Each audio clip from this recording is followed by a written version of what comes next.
Bonjour à tous et bienvenue à 5 minutes pour un article. Avec la montée des pressions pour la prise en compte des enjeux environnementaux, de nombreuses organisations sont appelées à faire un suivi beaucoup plus rigoureux des coûts et des bénéfices que ça entraîne et donc à mettre en place finalement des pratiques de comptabilité environnementale. Dans cet article qui a été piloté par mon collègue Jean-François Henry, professeur à l'école de comptabilité de FSAU Laval et qui a été publié dans European Accounting Review, on examine en fait comment et pourquoi les entreprises suivent leurs coûts environnementaux et quel impact cela peut avoir sur leur performance environnementale et économique. Lorsqu'on discute du développement durable avec des dirigeants d'entreprise, l'une des questions qui les préoccupe le plus est celle des coûts et des retombées économiques des actions dans ce domaine. Ces retombées ont été étudiées dans des centaines d'articles qui tendent à montrer une relation plutôt gagnant-gagnant entre les actions de développement durable et les performances économiques. Cependant, il y a aussi des coûts associés à ces actions. Et de façon étonnante, la façon dont les entreprises font un suivi des coûts environnementaux et les bénéfices qui peuvent résulter de ce suivi a été très peu étudiée. Parmi ces coûts, on peut citer par exemple les dépenses liées à la conformité avec la réglementation environnementale ou encore les pénalités pour non-conformité, les coûts administratifs liés à la mise en place de systèmes de gestion de développement durable certifiés tels que ISO 14001 ou SA 8000, ou encore les coûts liés aux ressources humaines impliquées dans la gestion environnementale, la formation des employés, la surveillance des émissions ou encore les audits environnementaux. Le problème est qu'une grande partie de ces coûts n'est pas l'objet d'un suivi comptable rigoureux et donc reste invisible pour la plupart des organisations. Pour tenter d'y voir plus clair, des données ont été collectées par questionnaire auprès de 319 entreprises manufacturières canadiennes. Ce questionnaire était centré sur le suivi des coûts environnementaux, les motivations environnementales, la performance environnementale et la performance économique des entreprises.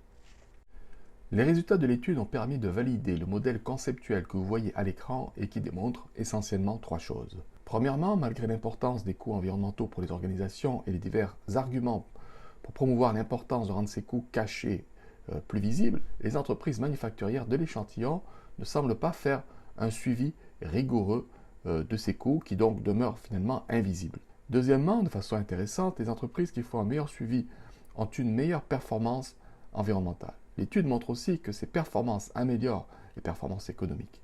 L'étude confirme donc la relation gagnant-gagnant, c'est-à-dire l'hypothèse de Porter. Elle montre que cette relation positive est renforcée par un suivi plus rigoureux des coûts environnementaux.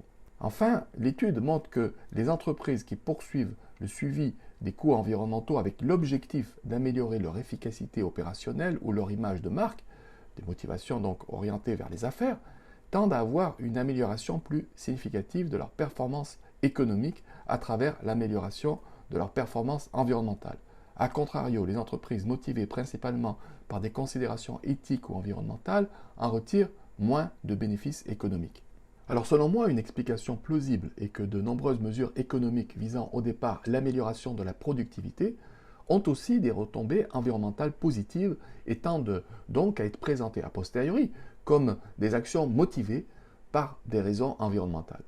Par exemple, lorsque vous allez dans un hôtel et qu'on vous invite à ne pas changer les draps ou les serviettes de bain, soi-disant pour des raisons écologiques, je crois que personne n'est dupe sur les objectifs économiques sous-jacents à ce type de mesures, soi-disant pour protéger l'environnement.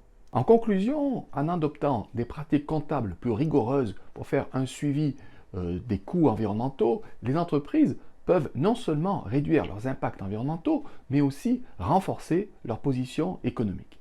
En quelque sorte, l'article plaide pour une intégration plus poussée et plus stratégique de la comptabilité environnementale, ce qui est cohérent avec le domaine de recherche de Jean-François Henry qui porte notamment sur la gouvernance du développement durable, la comptabilité environnementale et la gestion des coûts. L'article montre que la gestion des coûts appliqués à l'environnement est essentielle pour améliorer à la fois les performances économiques et environnementales.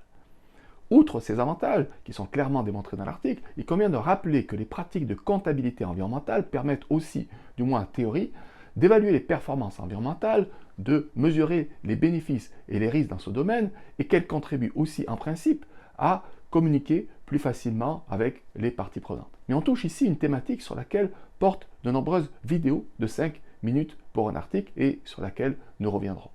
Vous pouvez accéder à cet article ou d'autres recherches présentées sur cette chaîne à partir des liens dans la présentation du vidéo. Si vous avez aimé cet enregistrement, n'oubliez pas de liker, vous pouvez aussi vous abonner à la chaîne. J'espère quant à moi vous retrouver dans un autre enregistrement de 5 minutes pour un article.